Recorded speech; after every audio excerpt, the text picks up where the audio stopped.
Hello. With today being April Fool's Day, I decided that I would read a book by Marc called Arthur's April Fool.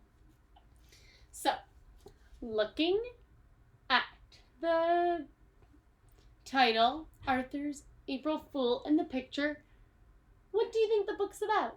Let's make a prediction. All right, let's see.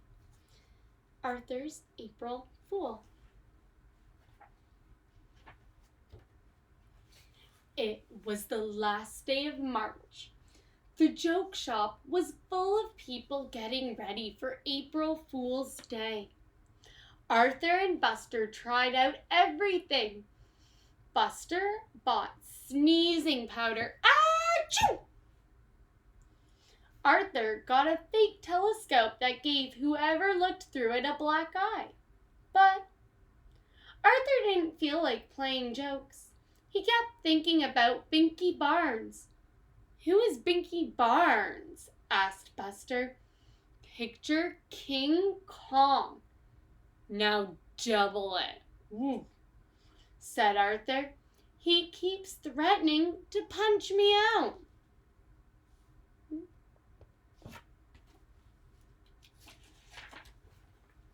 Later that day, Arthur was practicing his magic tricks with Buster and Francine for the April Fool's assembly.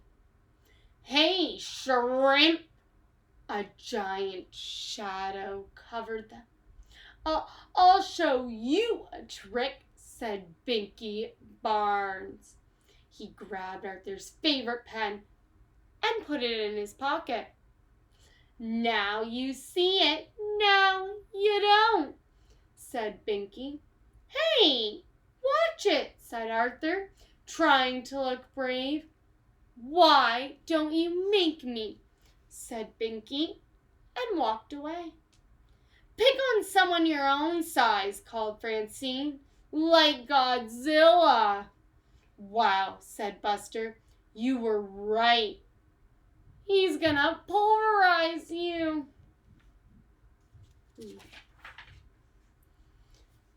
That night at dinner, Arthur hardly ate anything. He didn't finish his cheeseburger. He didn't even want any chocolate cream pie. "What's the matter with Arthur?" asked his father. "He's worried about getting pulverized," said D.W. "Maybe he's been watching too many outer space movies," said his mother.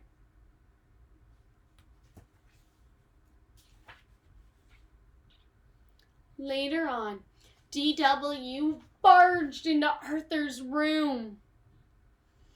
"Good night, Mr. Universe," she said. "Haven't you ever heard of knocking?" asked Arthur. "After you get pulverized?" "Can I have your room?" she asked. "Beat it, D.W."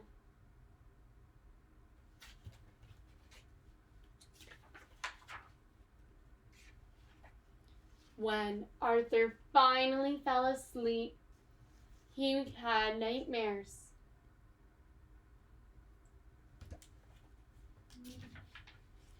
The next morning, Francine offered Arthur a cookie. "Yuck," said Arthur. "It tastes like soap and toothpaste." "April Fool," laughed Francine, but Arthur was too worried to laugh. "I'll never remember my magic trips for the assembly," he said. "Calm down," said Buster. "I'll be your assistant. I'll help if you get stuck." Arthur felt better. He could count on Buster, but just before the assembly, Buster got caught putting sneezing powder on Mr. Ratburn's desk. Instead of going to the assembly, Buster went to the principal's office.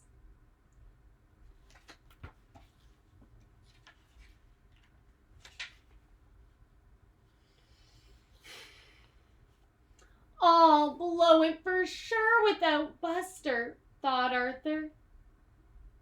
So, Before I go on, I want to know, what advice would you give Buster right now?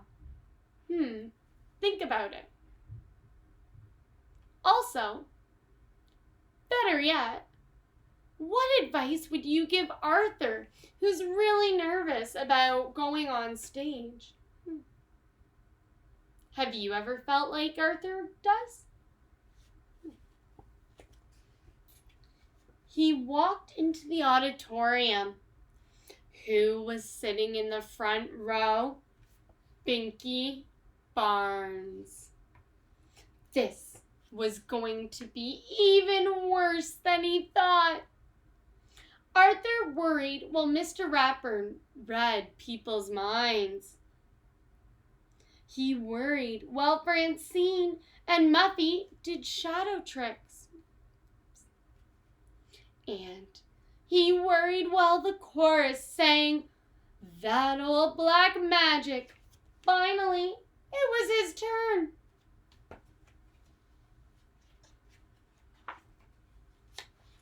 "For my first trick," said Arthur, "I'll need a volunteer." Binky Barnes jumped on stage. "Surprise, Pipsqueak," he whispered. Arthur gulped.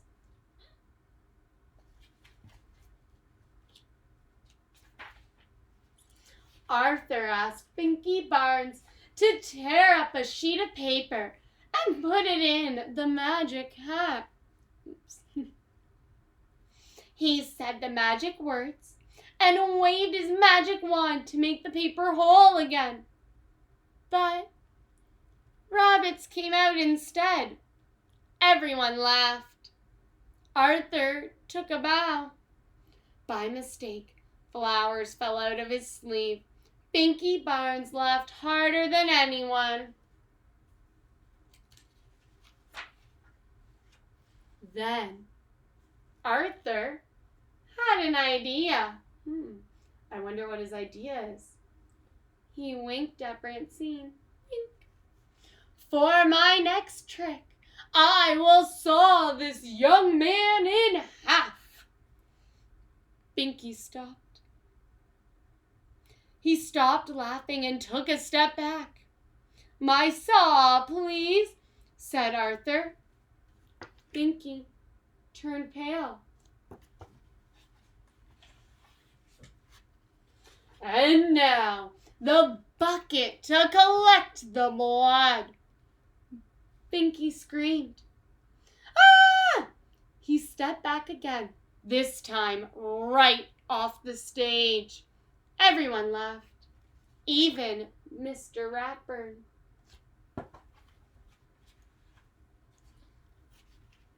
After the assembly, Arthur stopped Binky in the hall. "What's the matter, Binky? You left before I could show you my best trick." "No, thanks," said Binky Barnes. Are you sure?" "It lets you see things you've never seen before," said Arthur. "Really?" said Binky. He pointed the telescope. He grabbed the telescope and pointed it at Francine. I don't see anything." "Of course not," said Arthur. "You have to know the secret words." "Tell me," said Binky. "I can't," Arthur explained. "They're so secret I have to write them down backwards." "Do you have a pen?" "Sure. Here," said Binky. Arthur wrote the words. "Now, go home, hold the paper up to the mirror, and you'll be able to read the secret words." "Thanks, twerp," said Binky as he ran out the door. "Boy, that's your best trick yet," said Buster. "You didn't get pulverized and you made Binky Barnes disappear." "What did you write?" asked Francine. April Fool. So, this year I know April Fool's is a little bit different. We're all at home and we're social distancing, we're being quarantined. So, I have a challenge for you. Instead of playing a trick, think of something nice and something kind that you could do for somebody in your house. What's one way you could help and bring them up for April Fools? All right, have a great day.